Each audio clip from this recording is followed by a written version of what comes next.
Lebanon থেকে ক্ষেপণাস্ত্র হামলায় দিশেহারা ইসরায়েল।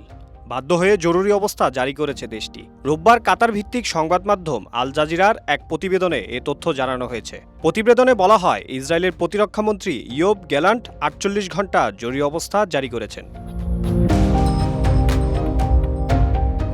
এছাড়া ইসরায়েলি সংবাদ মাধ্যম ওয়াইনেটের বরাত দিয়ে জানা যায়, জরুরি অবস্থায় বেসামরিক নাগরিকদের জন্য বেশ কিছু নির্দেশনা দিয়েছে সেনাবাহিনী। এর মধ্যে নির্ধারিত এলাকায় চলাফেরা না করা ও জনসমাগম সীমিত করার নির্দেশনা দেওয়া হয়েছে।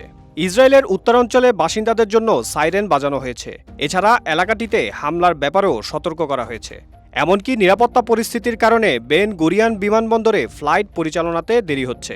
এছাড়া কয়েক ঘণ্টা ধরে বিমান উড্ডয়ন বন্ধ রয়েছে।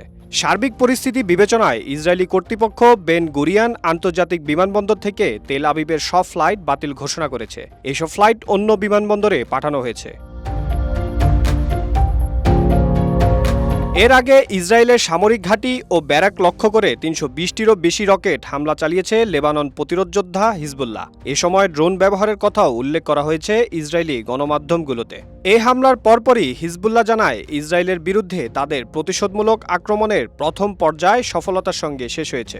মূলত লেবাননের দক্ষিণাঞ্চলে ইসরায়েলি বিমান হামলার প্রতিশোধ দিতে এই হামলা শুরু করেছে হিজবুল্লাহ। ডেস্ক রিপোর্ট, সাম্প্রতিক দেশকাল।